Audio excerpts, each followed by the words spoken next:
where it's felt at different times, but starting from the from top of the neck or base of the skull, depending. Mm-hmm. Sometimes it's felt more around C3, C4, Mm-hmm. C5 in that area, which tends to be overall tighter in terms of, because everywhere else in the neck everything is very mobile. It's Yes. just that part that doesn't move so well. And I've injured it a couple of times in the past, both being grappling injuries. One was landing on my head from a fireman's carry, and Mm. the other one fighting a person almost twice my weight and fighting out of attempted choke squeezing with the legs, which wasn't quite on. So Uh-huh. I, I did fight out of it, but the next day it started hurting pretty bad, and both times it took quite a while to heal. But the first time I think it was a couple of weeks, and the next time several weeks. And although the injury was more directly on the neck, but it also stiffened up to the down to the upper back, somewhere in between the shoulder blades, and it was kind of like a chain running from the neck to the upper back. And now about 3-4 years ago, I re-injured it, which was just um, at first it didn't feel like much. It felt just like overdoing a bit, getting a bit too much pulling on the neck, and the next day it was a bit stiff. It healed over a few days, and then it slowly started getting worse over the few months Mm. followed, and and from there it started also spreading the torso feeling, getting starting to get really stiff, especially in the morning. Mm-hmm. Like different kind of stiffness from being inflexible. Like if I stretch my hamstrings, for example, it feels like stretching, whereas this Mm. feels like stiffness, where stretching it just tends to make it worse. So eventually, I visited a few um, chiropractors and some masseurs and others, but eventually I got some help from osteopath who was able to manipulate things open. After manipulation, it felt good, but still it would come back quite fast, and um, it also goes down to the pelvis, Mm-hmm. kind of like it feels like starting from the as if it was so as running in the groin and into the inner thigh. Mm-hmm. And occasionally, when the pelvis area tightens up, it it kind of like feels like wearing shorts a few sizes too small, kind of like Yeah. tied in the groin and whole front of the pelvis. So this is something that is not on all the time. It's just occasionally after it Yes. gets aggravated by something. But there is something that can be externally observed. That is, if I bend back or lean back, the uh, right side sinks lower, whereas if I lie down and crunch up, the right side raises higher, the right side of the abdomen. Mm-hmm. So that's one of the things. And also, about, well, sometime last year, I think it was last summer, I visited uh, a doctor of physiatry who's well known in this area for pelvis issues, and he doesn't do manipulation, but kind of guides you through self correction exercises, and also does a mobilization. Uh, and basically, what I was told and what I could feel also was that the uh, left leg at the time felt longer, Mm-hmm. and but it was varying. It was always feeling like that. And when I went to visit him, he told that there was an upslip on the left SI joint, That's what and I was waiting to hear. there was a rotation of the sacrum, and after working on it, the first thing he had me do was lie down and squeeze a ball with my knees, and after that measuring because initially both legs were seemingly the same length, but after doing the squeezing and with select a series of pops, the left leg appeared longer again, and he did some mobilization, after which both legs again were even and looking up, everything, the shoulders, hips was even again. I had a couple of follow-ups with him during the following 2 months, and everything was okay. Everything was even, at least, and but still, sometimes it seems like the leg lengths change. So sometimes the left feels like it's longer, and sometimes they feel to even up. Mm-hmm. And now that I've been doing the SI program a few times, what I noticed the first couple of times was when starting the reach between the sacrum and the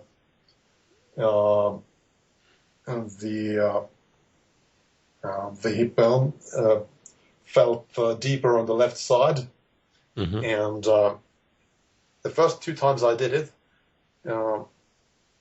after doing it, it felt like it evened up, at least more or less the same. Yesterday when I did it, I didn't feel any difference before and after. So it started with the left deeper and ended up with the left deeper. Of course, it's possible that it's because the difference is not that huge. There's always the possibility of human error in evaluating it, but at least that's what it felt like. Yeah, but your symptoms show you were correct anyway about which side is deeper, because you would feel it in the right side of the pelvis if the left side were deeper. Yeah. Well, the fact that after an adjustment you felt better and then it would come and go says that there's muscular involvement, because bones don't do things by themselves. Yeah. So it sounds to me like you're on the right track with the regimen. And as you work with it, you will be working with your neck also in the movements as you get into the later lessons. Yeah. Yeah, the neck is something that's at times, I mean, there have been a long period of time, like during the last 3-4 years, there's been like half a year periods when the neck has been perfectly fine. I mean, no, in terms of no symptoms at least. So, but then at some point, it just suddenly acts up again. And at the moment, there's, I mean, when I'm like this, I don't feel anything there. But if I do, for example, this, I feel a tightness there. And if I would continue, then it would start hurting. Touch it with your finger and turn sideways to me so I can see where you're touching. Okay, so around, can you see this? Yeah. Around this part here. Okay. Earlier, it was the tightness was such that I could feel it running down to the upper back, but now it's mostly felt locally in this area here, like on the right side of the spine. Yes. The part of the upper back that is, let's see how I can, where the main tightness is. This was actually initially the worst part after getting the neck manipulated, because after that point there was no pain in the neck for a long time. And even now it's not usually very painful, it's just mildly painful, although the last few days I was in Estonia and we were staying in a hotel, and the pillows there were a bit too big for my taste, and that was not good for the neck. So sleeping on something like that didn't feel good at all. Yes. But mostly it hasn't been too bad. In the upper back, the area of tightness is roughly there, maybe a little lower. Hmm. It's a bit hard to locate this way because there is no discomfort from pressing it. I mean, I can roll Oh, it like that's a nerve pain. baseball. Yeah, it's nerve pain then, and it's coming out of your neck. Yeah, it's not pain there actually. It's tightness. It's just Well, if you rub it with a limitation. tennis ball and it doesn't seem to change anything or you can't feel it, then it isn't tightness. It may feel like tightness, but when you can't feel like you can touch it, it's nerve pain from elsewhere. And so you deal with it at the origin of the condition, which is in the neck. What I In meant any by case, tightness here, sorry to interrupt, is that it's a limited range of motion. yeah, So it feels like, for example, if I bend to the side and lift my shoulder, it feels like yeah. something there is just not moving. So it becomes like where everything else stretches. I feel like there's Mm, one point that doesn't stretch at all. yeah. Occasionally, it can either through working it or after manipulation, it can open up and move freely. But and that's the part the most difficult to open. So what's the worst of the symptoms you have? Well, the the psoas area, although it's Okay, not all right. not the worst in the sense of being painful, but it's something that is often kind of present all the time, like feeling like there was something that didn't belong there. Right. And the neck is usually the only part that directly hurts, Okay. although there are often long periods when it's problem free, but at the moment it does hurt in some parts. And the upper back is um, the most difficult in the sense that it's being like that almost all the time, and whenever it frees up, it tends to lock up again after minutes or hours. Yeah. So it sounds like your approach, first thing is do the SI joint regimen. And then when you've gotten results, if there's anything left of your symptoms, we can address those directly. There are a couple of different things to use for what you've got there. Then the neck, if you need it, there are exercises in one of the other programs which we would use for that aren't duplicated in the sacroiliac joint regimen. But I think the regimen will be sufficient because of what's in there. Yeah. And it will, and same thing with the upper back. Deal with the pelvic thing first. That's the major issue, because and so many other things tighten up when the sacrum is out of place. So do that first and just keep running through until you cease to get new improvements. And evaluate then, see if the other symptoms are there or gone. If they're still there, then we'll need to point you to something specific for that location. But I think it's likely that the regimen will be sufficient. Yeah.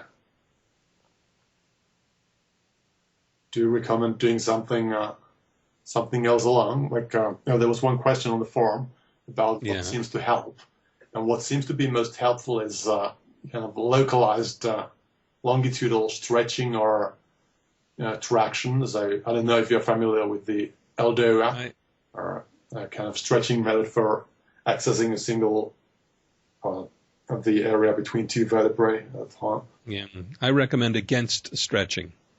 Yeah. It doesn't teach control. It just pits one muscle group against another.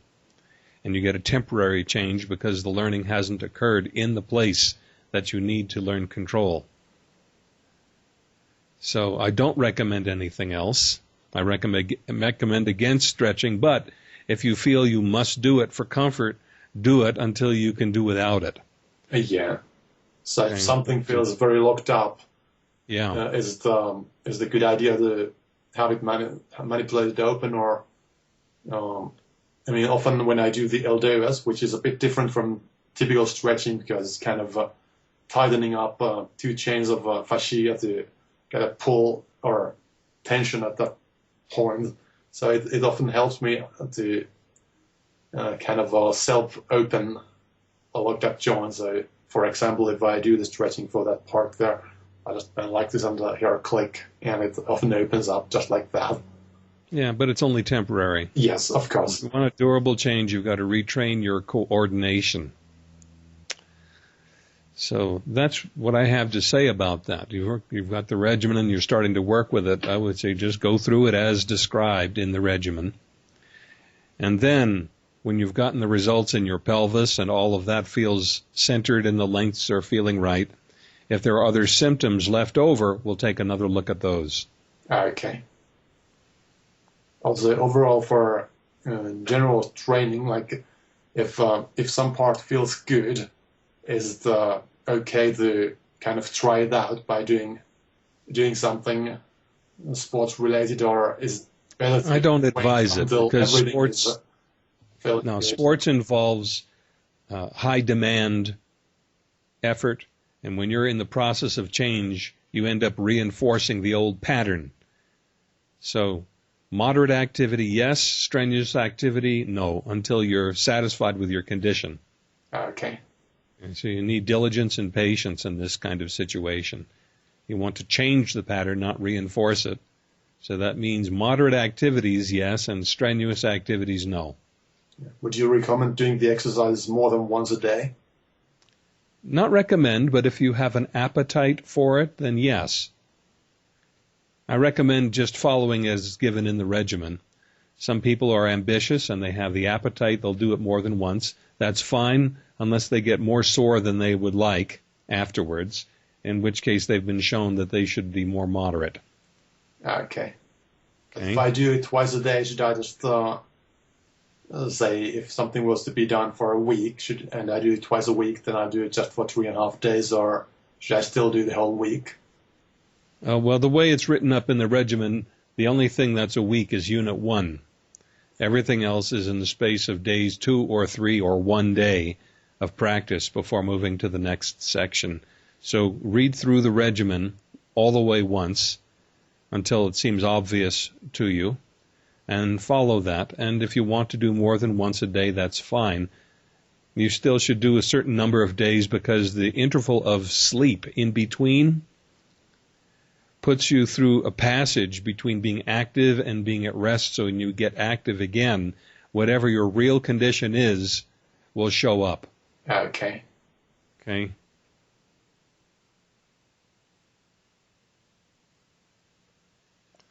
And I have to go soon to prepare for another call, but I can send you this recording.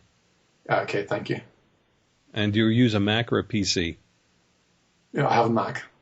Mac, okay, that means I'll need to convert the file. So I'll attend to that and then send you email with a clickable link. Or I can just load it into a private channel on YouTube so that it's visible only to you. You have a preference? Well, I can download it, I think, regardless of what format you send it in, I should be able to open it. All right. Well, I'll send you a clickable link when it's ready. Okay. Okay, thank you. You're welcome. Yeah, I think I'm pretty clear of what to do now, so okay. Keep working on it. And you know that if you need or want ongoing coaching, it's an option. It's available. Yeah. Okay. Yeah, I think for now everything is quite clear, but... Good. All right, then. All right. Is that all? Yeah, I think that's all. All right, then. I'll attend to my part, and I'll send you email when it's ready. Okay, thank you. You're welcome. All right, bye. Goodbye.